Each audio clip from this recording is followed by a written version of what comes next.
एक तो होता है कि परिस्थिति बताई जाए, एक तो होता है कि व्यवस्था बताई जाए, परंतु विशेषतम होता है कि व्यवस्था, परिस्थिति, स्थिति माहौल से ही प्रकट हो जाए। और मूल भक्ति का आधार यही है। आपको किसी को परिचय ना देना पड़े कि आप भक्त हो। आपके आव भाव, चाल चलन, रूप, सौंदर्य, वस्त्र, आभूषण ही बता दे कि आप भक्त हो। हनुमान जी महाराज जब लंका पहुंचे तो विभीषण के द्वार पर जब उन्होंने धनुष बाण अंकित देखे, राम राम लिखा हुआ देखा, तो परीक्षा लेने के लिए हनुमान जी ने अपना रूप बदल लिया। और जैसे ही विभीषण के घर में प्रवेश किया ना, एक तो हनुमान जी रूप बदल करके गए, विभीषण से पहले कभी मिले नहीं है, विभीषण भी कभी नहीं मिला। लेकिन जैसे ही हनुमान जी रूप बदल के विभीषण के यहां पहुंचे तो आश्चर्य ये हुआ कि विभीषण ने बिना परिचय पूछे कम से कम 5 बार प्रणाम किया। बार बार लेट करके प्रणाम करे। हनुमान जी बोले, बड़े भैया तुम तो बड़े भक्त आदमी लगते हो, हमको जानते हो क्या? हम कभी पहले मिले हैं क्या? क्योंकि आपका जो सत्कार है उससे ऐसा लग रहा है कि आप हमसे पूर्व परिचित हो। तो विभीषण जी कहते, मैं आपसे कभी मिला नहीं हूं, मैं आपको देख भी पहली बार रहा हूं। तो हनुमान जी बोले, फिर इतनी दंडोत क्यों कर रहे हो? तो विभीषण जी कहते हैं, पता नहीं क्यों जब से आप मेरे भवन में आए हो और जब से आप मुझे दिख रहे हो, तब से मुझे राम जी और ज्यादा प्यारे लग रहे हैं। जब से आप मेरे पास आए हो तब से राम जी का और भजन करने का मन कर रहा है। ऐसा मन हो रहा है कि मैं और ठाकुर जी को याद कर लूं और उनकी सेवा कर लूं और राम राम बोल लूं। आपके मेरे घर में प्रवेश करने से मेरी भक्ति बढ़ गई है। इसलिए मैं जानता तो नहीं हूं आप कौन हो, पर जो भी हो भक्ति का वर्धन करने वाले हो, इसलिए मैं आपको प्रणाम कर रहा हूं। तब हनुमान जी अपने रूप में प्रकट हुए। विभीषण जी बोले, मैंने सही पकड़ा ना, आप निश्चित ही कोई राम भक्त हो, क्योंकि आपके आते ही मेरी भक्ति बढ़ गई। बंधु, भक्त का स्वभाव स्वरूप कैसा होता है पता है?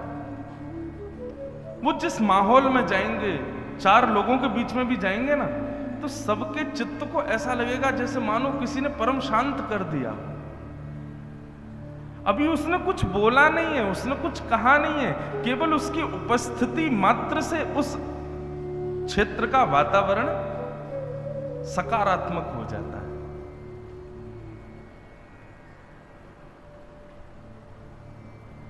जैसे इत्र एक बार यदि लगा लिया तो सुगंधी उसकी आती है। अब हम ठाकुर जी की सेवा करते कभी तो उनको इत्र लगाते हैं, तो इत्र सहज ही हमको भी लग जाता है। तो अधिकतर जहां भी हम रहते हैं वहां सुगंधी रहती ही रहती है, चाहे वो किसी के घर में हो, किसी के कक्ष में हो। कई बार तो कहीं कथा करके हम चले जाते हैं, तो एक बात बता रहा हूं, कोई अपनी प्रशंसा नहीं, बस लाल जी की सेवा का सुख बता रहा हूं। कई बार हम कथा करके चले जाते हैं तो जो जिनके घर रुके उनका फोन आता है, बोले महाराज जी। मैंने कहा जी, आप जिस दिन से गए हमने तो अपने कमरे में पोंछा भी नहीं लगवाया। मैंने कहा क्यों? बोले उसमें वो सुगंधी आ रही है ना, तो हमको तो मन करता है कि ना तो वहां कुछ छेड़े, ना वहां के बिस्तर हटावें, जहां ठाकुर जी बैठे थे वो टेबल भी वैसी है। क्यों? क्योंकि माहौल वहां का भक्तिमय हो जाता है। भक्त का स्वरूप भी ऐसा है, कुछ कहना पड़े, कुछ बोलना पड़े, कुछ करना पड़े, उससे प्रभाव हो, ये बात की बात है। भक्त तो जहां पहुंच जाए उसको देखने मात्र से प्रभाव प्रारंभ हो जाए, ये विशेषता है। तो आज आप लोगों का स्वरूप ही बता रहा है कि आप किस भाव से विराजमान हैं। आज आप इस वेशभूषा में बाहर भी घूमोगे तो आपको देखने वाले लोग पहचान जाएंगे, जरूर नंदोत्सव मना के आ रहे हैं, जरूर कहीं कथा से ही आ रहे हैं, जरूर किसी उत्सव से ही पधार रहे हैं। आपका रूप मात्र ही, आपके आभूषण, आपके वस्त्र मात्र ही सबको संकेत दे देंगे आपकी भक्ति का।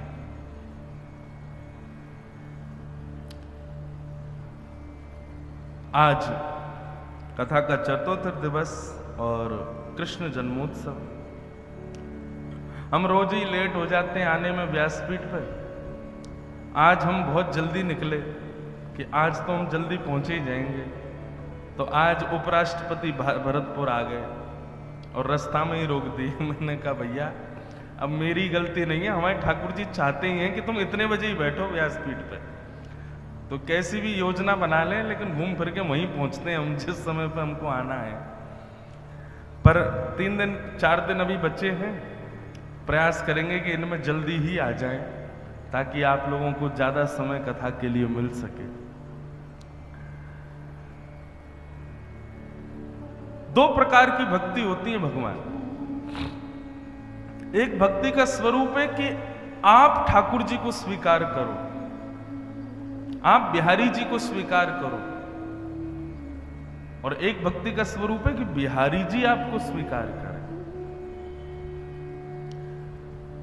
अधिकतर क्या होता है, हम प्रयास करते हैं स्वीकार करने का। ठाकुर जी तो किसी किसी को स्वीकार करते हैं, और जिसको ठाकुर जी स्वीकार करते हैं कई बार तो कई भक्तों में भक्ति के लक्षण ही नहीं होते, लेकिन ठाकुर जी को वो भा जाते हैं, तो कैसे भी करके ठाकुर जी उसको अपनी ओर खींचे ही लेते हैं।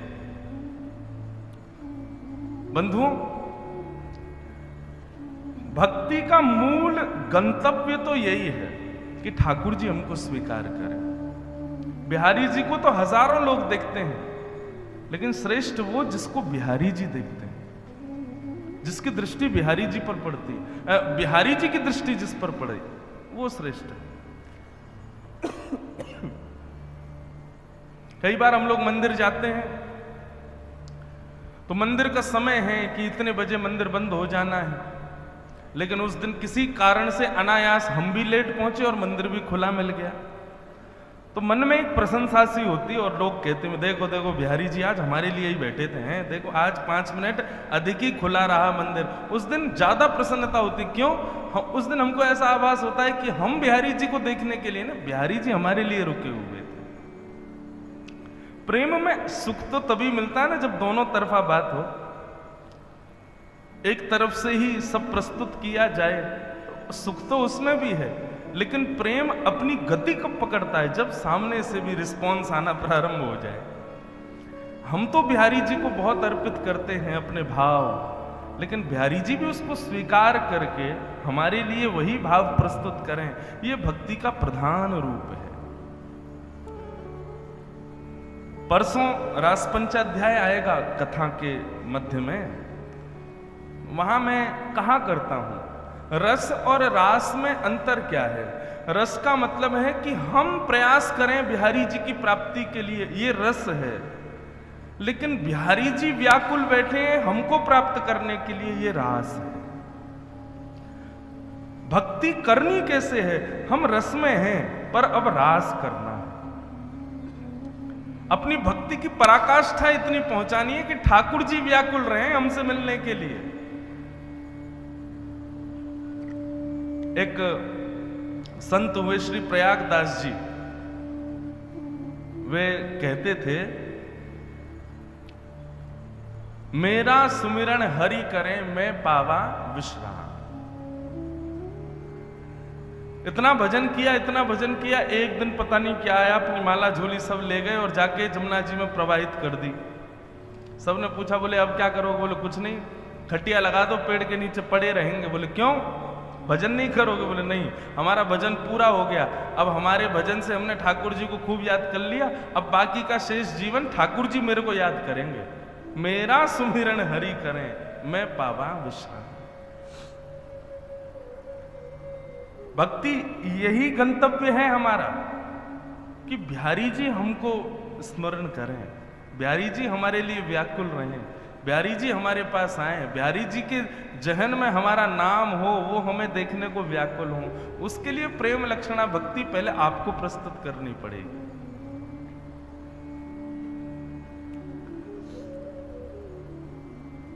और ठाकुर जी जिससे रीझ गए उसको किसी ना किसी रूप से स्वीकार अंगीकार कर ही लेंगे।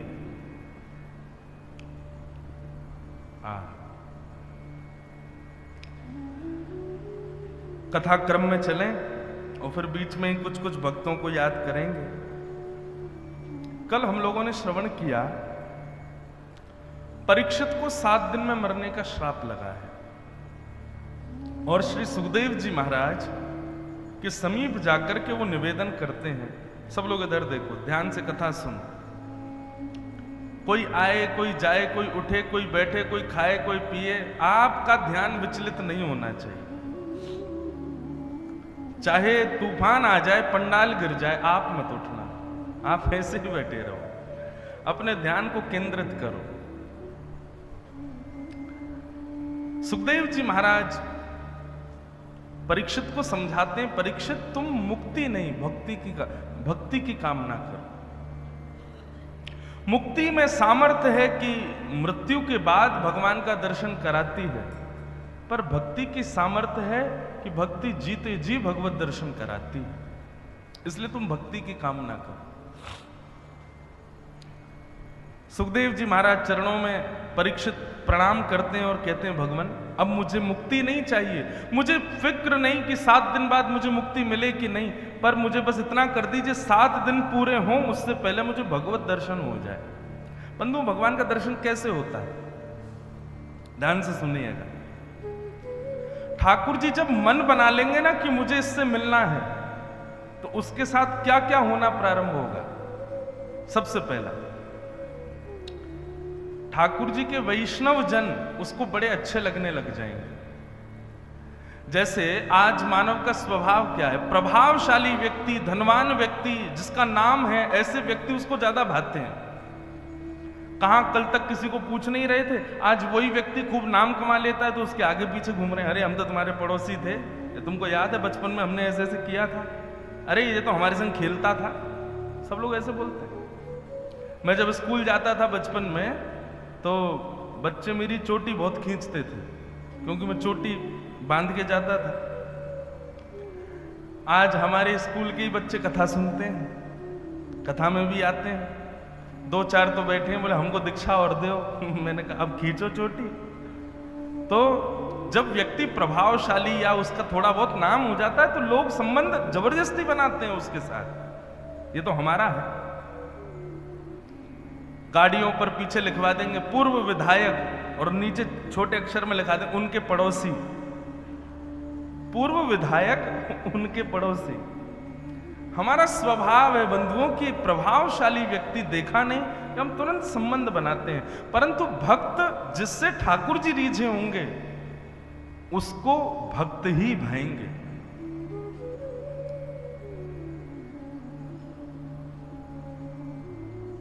ठाकुर जी जिससे मिलने का मन बना लेंगे, उस भक्त के साथ क्या क्या सिम्टम्स उसमें दिखने लगेंगे। तो उसमें सबसे पहला होगा वैष्णव संत वृंद, वो जहां देखेगा प्रसन्न हो जाएगा। वाह, अरे जय हो, मैंने देख लिया है इनको। भगवत भक्त जो हैं उनके प्रति उसकी निष्ठा प्रगाढ़ हो जाएगी। दूसरी जो चीज उसके भीतर आनी प्रारंभ होगी, कैसी भी स्थिति, कैसी भी परिस्थिति, एक रस, ना ज्यादा प्रसन्न और दुख में ना ज्यादा दुखी, एक रस, एक जैसा स्वभाव रहेगा उसका सदैव। तीसरा, फिर जब वो ऐसे ही गति को आगे बढ़ेगा तो ठाकुर जी सबसे पहले उसको स्वप्न में दर्शन देंगे। बंधुओं, स्वप्न में ठाकुर जी नहीं दिखते, बहुत कम दिखते हैं। आपने कभी विचार किया? स्वप्न में सब दिखाई देता है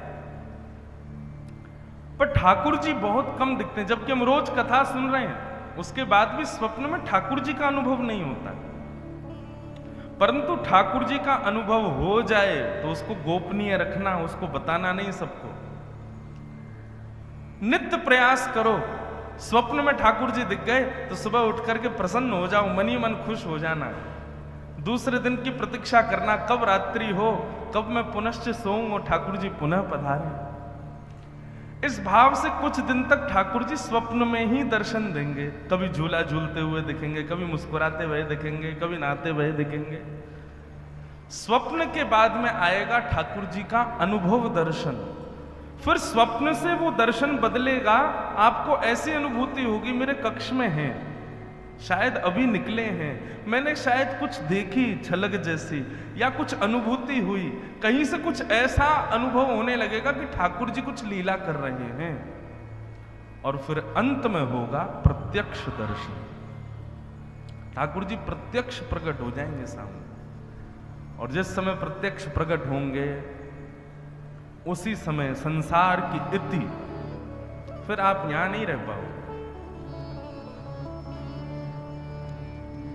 तो ये भक्ति की प्रगाढ़ता है। भक्ति से धीरे धीरे धीरे धीरे इस प्रकार हम आगे बढ़ते हैं। सीधा प्रत्यक्ष दर्शन ठाकुर जी का सबको नहीं होता।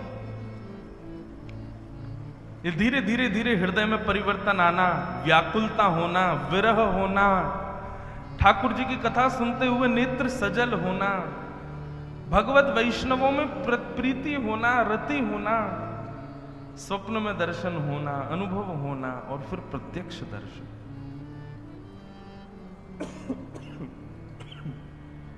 ये क्रिया है। परीक्षित ने चरणों में प्रणाम करते हुए कहा, भगवान अब मुझे मुक्ति की कामना नहीं है, मेरे जीवन के 7 दिन बचे हैं, कृपा करके इन 7 दिन में वो सारे भाव मेरे अंदर आप प्रस्तुत कर दीजिए जिनसे कृष्ण प्राप्ति हो। और इसी भाव को केंद्र में लेकर के यहां से श्री सुखदेव जी महाराज कथा सुनाना प्रारंभ करते हैं। सबसे पहले श्री सुखदेव जी महाराज पृथ्वी का सृजन बताते हैं। पृथ्वी कैसे बनाई भगवान ने, बहुत विस्तार का प्रसंग है, पर मैं सूक्ष्म में कह देता हूं।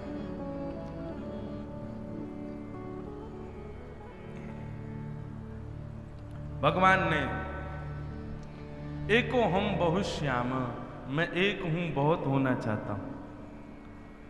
तब नाभि से कमल उत्पन्न, कमल पर ब्रह्मा जी से भगवान ने आज्ञा की सृष्टि करो, और ऐसी सृष्टि बनाओ जो कर्म भी करे और भजन भी करे। तब ब्रह्मा जी ने पृथ्वी बनाना शुरू किया, और सबसे पहले पृथ्वी पर उद्भिद, पेड़ पौधे आदि इन सबको बनाया। उसके बाद अंडज, अंडे से पैदा होने वाले जीव बनाए। उसके बाद जरायुज, जरा में लिपट कर होने वाले जीव बनाए। उसके बाद स्वेदज, कीड़े मकोड़े आदि इन सब का निर्माण किया। परंतु अभी तक ऐसा कोई नहीं बना पाए जो भजन भी करे, कर्म भी करे। तब अंततो गत्वा ब्रह्मा जी ने चतुश्लोकी भागवत का पुरुषण किया, और तब उनको बुद्धि आई, और तब उन्होंने मानव बनाया। ये हमको गलत पढ़ाया गया कि हम पहले बंदर थे, और बंदर से धीरे धीरे मानव बन गए। यदि बंदर से मानव बनते तो हमारे वृंदावन वाले तो बहुत दिन आते बेचारे इंतजार कर रहे हैं, वृंदावन के बंदर कब मानव बनेंगे, वो अभी तक बंदर ही हैं। आदि मानव, आदि पुरुष कौन थे? स्वयंभू मनु, जिसकी वजह से हमको मानव कहा जाता है। स्वयंभू मनु प्रथम मानव है पृथ्वी के। ऐसा कहते हैं यदि कोई व्यक्ति अपने गोत्र को भूल जाए, उसको गोत्र याद ना हो, तो वो स्वयंभू मनु का नाम लेकर के संकल्प कर सकता है। स्वयंभू मनु हमारे आदि पुरुष हैं, आदि मानव। तो सृष्टि हुई।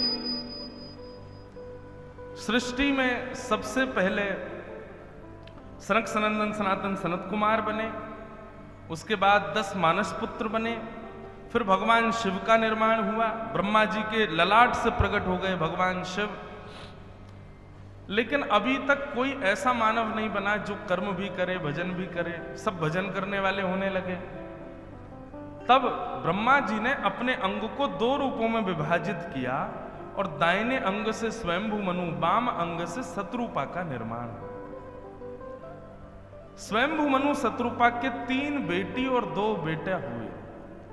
इस प्रकार अब सृष्टि प्रारंभ हो रही है। इनकी एक पुत्री का नाम था देवहूति, और देवहूति का विवाह हुआ कर्दम ऋषि के साथ। कर्दम ब्रह्मा जी की छाया से प्रकट हुए थे, और कर्दम ऋषि देवहूति के यहां पर भगवान कपिल ने जन्म लिया। बोलो कपिल भगवान की जय। थोड़ा ध्यान से सुनिए। कर्दम ऋषि जो थे ना, इन्होंने हजारों वर्ष तक तपस्या की। तपस्या के बाद भगवान प्रकट हो गए, बोले वरदान मांगो। कर्दम ऋषि बोले जो मांगूंगा सो देंगे आप। भगवान बोले मांगो तो सही, सब देंगे, जो मांगोगे सो देंगे। तो कर्दम ऋषि ने ऐसा वरदान मांगा जो सोचा भी नहीं था किसी ने। क्या मांगा? बहुत ध्यान से सुनना। कि तथा सचाहम परिवोढुकाम समानशीला ग्रह में दधेनु। हे नाथ, मुझ पर कृपा कीजिए और मुझे केवल एक वरदान दे दीजिए। भगवान बोले क्या वरदान चाहिए? बोले ऐसी पत्नी से मेरा ब्याह हो, ऐसी कन्या से मेरा ब्याह हो जो मुझसे भी ज्यादा आपसे प्रेम करती हो। जितनी भक्ति मैं आपकी करता हूं, जितनी सेवा मैं आपकी करता हूं, मुझसे भी 4 गुना 10 गुना ज्यादा आपसे प्रेम और आपकी भक्ति करने वाली एक कन्या मुझे प्राप्त हो जिससे मेरा ब्याह हो जाए। भगवान पहले तो बहुत जोर से हंसे और हंसने के बाद में कर्दम ऋषि को गले से लगा लिया। बोले जय हो, धन्य भैया कर्दम, तुम 1000 वर्ष से इसके लिए तपस्या कर रहे थे? कर्दम ऋषि बोले हाँ। ठाकुर जी इतने प्रसन्न हुए कि नेत्रों से अविरल अश्रुधार गिरने लगी और बिंदु नाम का सरोवर प्रकट हो गया। बंधुओं, एक बात हमारी ध्यान से सुनना। पुत्र की कामना, पुत्री की कामना, सुंदर पत्नी की कामना, सुंदर पति की कामना, यह संसार में किसी भी संबंध की कामना या किसी भी वस्तु की कामना आप बिहारी जी से कभी नहीं कर सकते। उसको स्वार्थ भक्ति कहा जाता है। परंतु हम मानव बड़े चतुर हैं ना, हमको तो चाहिए कुछ ना कुछ, तो इसके पीछे एक काम आप कर सकते हो। बिहारी जी से कुछ भी मांगो, उस वस्तु के पीछे उद्देश्य भगवत भक्ति ही मांगो। क्या मांगो? जैसे हे बिहारी जी, हमें एक पुत्र रत्न की प्राप्ति हो, ऐसा पुत्र मिले जो नित्य आपकी सेवा करे, ऐसा पुत्र मिले जो संतों को प्रणाम करे, ऐसा पुत्र मिले जो श्री धाम वृंदावन की सेवा करे, ऐसा पुत्र मिले जो भविष्य में कभी कथाओं जैसे कार्यक्रम कराए, कभी संतों का आगमन कराए। विष्णु आराधनार्थाय। आप बिहारी जी से कहोगे कि आपकी सेवा के लिए हमको एक पुत्र चाहिए, तो बिहारी जी खुद ही आ जाएंगे, कोई पुत्र उत्तर नहीं भेजेंगे। समझ में आई बात? जितने भी कुंवारे लोग बैठे हो यहां पर, जिनके ब्याह नहीं हुए हैं, जिनके ब्याह हो गए अब तो वो कुछ कर नहीं सकते, लेकिन जो कुंवारे बैठे जिनके ब्याह नहीं हुए, देखो गृहस्थाश्रम में तो प्रवेश करना, ब्याह तो करना ही है। लेकिन बड़ी विडंबना है भैया संसार की। आप कभी विदेश जाना, अगर आप वेजिटेरियन हो ना तो आपको पहले लिखवाना पड़ेगा, अगर आप नॉन वेजिटेरियन हो तो आपको बताने की जरूरत नहीं है। सोचो कितनी विषम परिस्थिति में जी रहे हैं हम लोग। अगर आप शाकाहारी हो तो आपको पहले ही होटल में बताना पड़ेगा, फ्लाइट में बताना पड़ेगा, और आप मांसाहारी हो तो आपको बताने की जरूरत नहीं है। संसार पापियों से भर चुका है। आजकल भक्त बनने में 4 बार सोचना पड़ता है कि भाई भक्त बन गए, कल को भविष्य में कोई भक्त नहीं मिला तो कैसी परिस्थिति।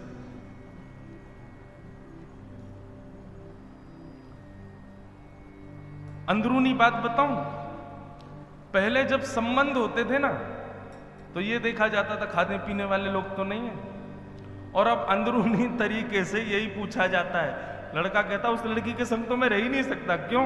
कुछ खाती पीती नहीं है, वो तो भक्त है, मंदिर जाती है, सीधी सरल लड़की। ऐसी नहीं चाहिए मुझे, ऐसी चाहिए कि लाइटर से मेरी भी सिगरेट जलाए, अपनी भी जलाए, उससे ब्याह करूंगा मैं तो। ये समाज बन चुका है बंधुओं अभी।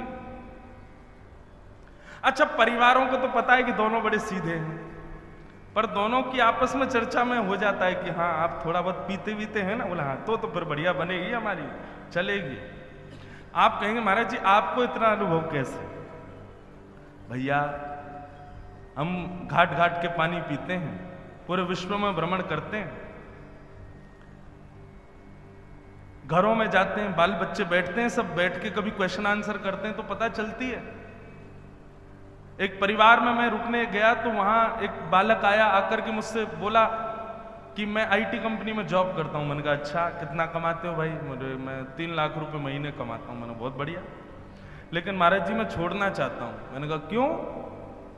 बोले क्योंकि बचपन से हमारे संस्कार खाने पीने के नहीं है, बचपन से हमारे संस्कार रात्रि देर तक बाहर रहने के नहीं है, और जहां मैं काम करता हूं वहां मेरा कोई भी मित्र नहीं, क्योंकि सब खाने पीने वाले और ऊधम मचाने वाले। मेरे को वो भाता नहीं, इसलिए वो मुझसे बात करते नहीं, मित्रता करते नहीं। अब मेरा वहां मन नहीं लगता, मैं छोड़ने वाला हूं। तो मेरे को बड़ी चिंता हुई, ये संसार जा कहां रहा है, ये लोग जा कहां रहे हैं, कर क्या रहे हैं? सतयुग त्रेता द्वापर में एक रावण, एक कंस, एक हिरण्यकश्यप हुआ, परंतु कलयुग में हर घर में बैठे हैं।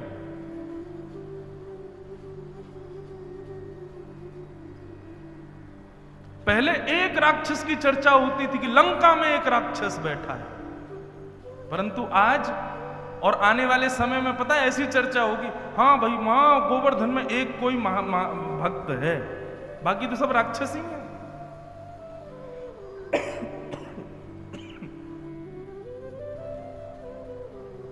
खान पान, विचार, आचार सब बदल चुका है हम लोगों का, और यही कली का प्रभाव है।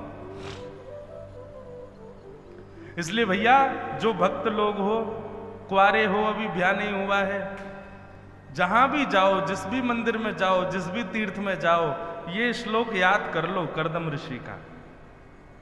और कर्दम ऋषि की तरह आप भी ठाकुर जी से यही प्रार्थना करो, देखो हम गृहस्थाश्रम छोड़ तो सकते नहीं, हमारी इतनी भक्ति नहीं मीराबाई जैसी, हमारी इतनी भक्ति नहीं सूरदास जैसी कि हम घर परिवार छोड़ना, रहना तो पड़ेगा, लेकिन हे नाथ कृपा करना, हमारे जीवन संगी जो भी मिले वो आपका भक्ति ही मिले। चलो जीवन संगी अच्छा मिल गया, अब चिंता है कि बालक कैसे होंगे, तो बालकों की भी यही कामना करो, हे बिहारी जी आप कृपा करो हमारे घर में जो संतान हो वो आपकी भक्ति करने वाला हो। अभी क्या होता है, माता पिता की एक एक ख्वाहिश, पढ़ लिख करके विद्वान बने, पढ़ लिख करके अच्छे कॉलेज में पढ़े, स्कूल में पढ़े, नॉलेजेबल बने, संस्कार तो होते ही नहीं उसमें। फिर बुढ़ापे में माता पिता ही दुखी रहते हैं, बोले पढ़ाया लिखाया तो खूब, पढ़ा लिखा तो खूब है, पैसा तो खूब कमाता है, लेकिन हमसे प्रेम नहीं करता। भाई देखो चंद लोग ही हैं हम लोग भक्त, और धीरे धीरे जैसे युग आगे बढ़ेगा ना, हम और कम होते चले जाएंगे। इसलिए प्रयास करो, बच्चों को हायर एजुकेशन दिलाना माता पिता का धर्म है, पर साथ ही साथ संस्कार देना भी धर्म है, साथ ही साथ उनके मनोवृत्ति को धर्म से जोड़ना भी माता पिता का ही कर्तव्य है। कोई गुरु या कोई कथावक्ता नहीं सुधार सकता किसी को, उसका जितना सुधराव उसके माता पिता कर सकते हैं उतना कोई नहीं कर सकता। ये चिंता का विषय होना चाहिए।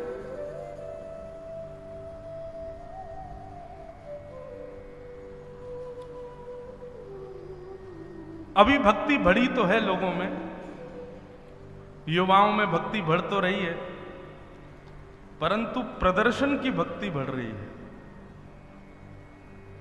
और माफ कीजिए, भक्ति प्रदर्शन का विषय नहीं है।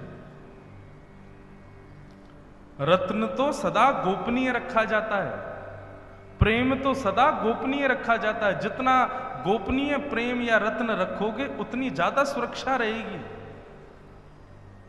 परंतु अभी भक्ति क्या, पूरा जीवन प्रदर्शन बना दिया हम लोगों ने।